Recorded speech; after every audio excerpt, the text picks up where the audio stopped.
दोस्तों आज की यह वीडियो बहुत ही अच्छी होने वाली है क्योंकि आज जितने भी किसान भाई सोयाबीन की फसल करते हैं तो आज लगभग सोयाबीन की फसल 50 से 55 दिन की हो चुकी हैं।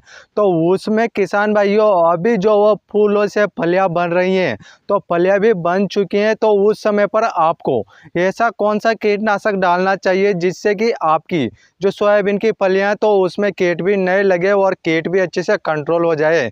यदि आप किसान भाई सही समय रहते हुए अपनी सोयाबीन की फसल में जो कीट लगता है तो उसको अच्छे से कंट्रोल नहीं करेंगे तो आपको अपनी सोयाबीन की फसल में बहुत ज़्यादा नुकसान देखने को मिल सकता है। तो आपको समय रहते पहले ही आपको अपनी सोयाबीन की फसल में इल्ली की दवा छिड़क देना है और उसी इल्ली की दवा के साथ आपको ऐसा कौन सा प्रोडक्ट डालना चाहिए जिससे कि आपकी जो सोयाबीन की फसल में जो फलियां हैं तो उनके दानों का भराव भी अच्छे से हो, दाना भी फूले, ग्रोथ भी करे फलियां और मोटी भी होए। तो उसके लिए मैं आपको सारा डिटेल से बताने वाला हूं। उससे पहले यदि आप सभी हमारे चैनल पर पहली बार आए हैं तो आप सभी हमारे चैनल को जल्दी से सब्सक्राइब कर लीजिए क्योंकि मैं आप सभी को खेतीबाड़ी से जुड़ी जानकारी इस चैनल के माध्यम से देता हूं। और आज बात करेंगे कि अपनी सोयाबीन की फसल में कौन सा कीटनाशक डालना चाहिए और उस कीटनाशक के साथ कौन सा पीजीआर डालना चाहिए जिससे कि सोयाबीन की फसल में जो फलियां आती हैं तो उन दानों का भराव भी अच्छे से हो सके। क्योंकि बहुत सारे किसान भाई क्या गलती करते हैं, या तो अपनी जो सोयाबीन की फसल में फलियां नहीं बनती हैं उससे पहले ही कीटनाशक का स्प्रे कर देते हैं, या फिर अपनी सोयाबीन की फसल में फलियां बन जाती हैं और दाना बन जाता है तब स्प्रे करते हैं। तो आपको ऐसा भी नहीं करना है।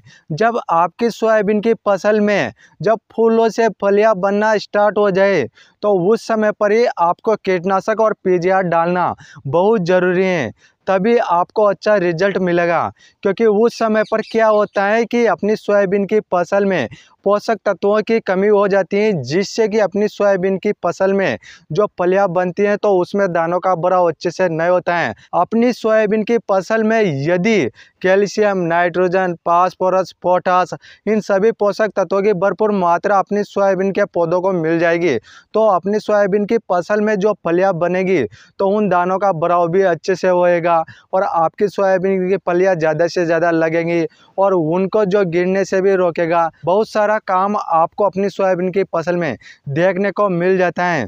तो आज बात कर लेते हैं कीटनाशक और पीजीआर के बारे में, क्योंकि बहुत सारे किसान भाई क्या करते हैं कि एक अकेला कीटनाशक ही अपनी सोयाबीन की फसल में डाल देते हैं, फिर बाद में उनको पछतावा होता है किसान भाइयों को कि इस सोयाबीन की फसल में पीजीआर को भी डाल देते तो आज अपनी सोयाबीन की फसल में दानों का भराव अच्छे से हो जाता और पैदावार भी अच्छी देखने को मिलती।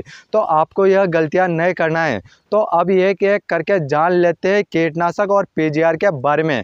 जो आपका 500 लीटर का टैंक आता है तो उसके हिसाब से मैं आपको डोज बताने वाला हूं कि आपको 500 लीटर का टैंक में कितना मिलाना है। तो अब बात करते हैं उन कीटनाशकों के बारे में। आप सभी मेरे हाथ में देख सकते हैं यह द डॉन के नाम से यह कीटनाशक है और यह एलियन नाम से ये कीटनाशक हैं।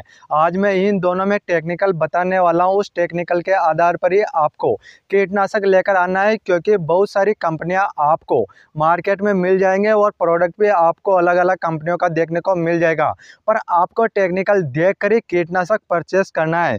इसमें एक टेक्निकल देखने को मिलता है आपको इमामेथिन बेंजोएट 1.9% EC फॉर्मुलेशन में। तो आपका जो 500 लीटर का टैंक है तो उसमें आपको 400 ml यह डालना है। और उसके बाद यह एलियन कंपनी का जो कीटनाशक आता है तो इसमें टेक्निकल थायोमेथोक्सम 12.6% और लेमडा साइलरोथिन 9.5% ZC फॉर्मुलेशन में देखने को मिल जाता है। और इसको मिलाना है आपको 500 लीटर का टैंक में 125 ml, क्योंकि यह बहुत ही अच्छा कीटनाशक है। जब आप इन दोनों को मैंने बताई हुई डोज के अनुसार यदि आप 500 लीटर का टैंक में मिला लेते हैं और इन दोनों के साथ में आपको गोंद या चिप को मिला लेना है, जिससे कि जब आप अपनी सोयाबीन की फसल में स्प्रे करेंगे तो पत्तों के नीचे छुपे रहेंगे जो कीट, तो वहां तक यह दवाई पहुंच जाएंगे तो आपकी सोयाबीन में लगी हुई कटर पेलर इल्ली अच्छे से कंट्रोल हो जाएगी और आपको अच्छे से रिजल्ट मिल जाएगा। और आपकी सोयाबीन की फसल में जो फलियों को कीट खाती हैं तो वह कीट अच्छे से कंट्रोल हो जाएगी। तो इस तरीके से मैंने आपको 500 लीटर का टैंक का डोज बता दिया है और आप इस तरीके से अपनी सोयाबीन की फसल में स्प्रे करके और कीट का अच्छे से कंट्रोल कर सकते हैं। आपको किसान भाइयों स्प्रे करने से पहले इन दोनों के साथ में आपको ये एक पीजीआर भी मिलाना बहुत ज़रूरी है। तो आपको पीजीआर आप सागरिका कंपनी का भी ले सकते हैं या फिर आप बायोवीटा एक्स आता है तो उसको भी मिला सकते हैं।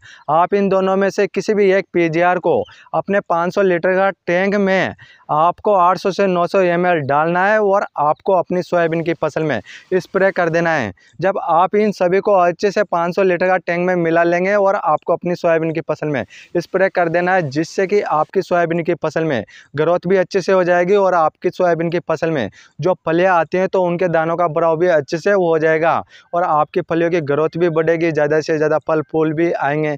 तो इस तरीके से मैंने आपको बता दिया है कि कीटनाशक और पीजीआर आपको इन सभी का एक कॉम्बिनेशन करके आपको अपनी सोयाबीन की फसल में स्प्रे करना है, जिससे कि आप सभी को अच्छा रिजल्ट अपनी सोयाबीन की फसल में मिल सके। क्योंकि यही समय बहुत अच्छा है कि आप यदि सही समय पर अपनी सोयाबीन की फसल में स्प्रे कर देते हैं कीट के लिए तो आपको बहुत अच्छा रिजल्ट मिलेगा। और यह वीडियो ज़्यादा से ज़्यादा किसान भाइयों को शेयर कर दीजिए, क्योंकि आज जितने भी सोयाबीन की खेती करते हैं तो उन सोयाबीन की फसल में इन कीटनाशकों को इस्तेमाल करके अच्छे से अच्छा रिजल्ट ले सकते हैं और आप सभी अपनी सोयाबीन की फसल में ज़्यादा से ज़्यादा पैदावार पा सकते हैं।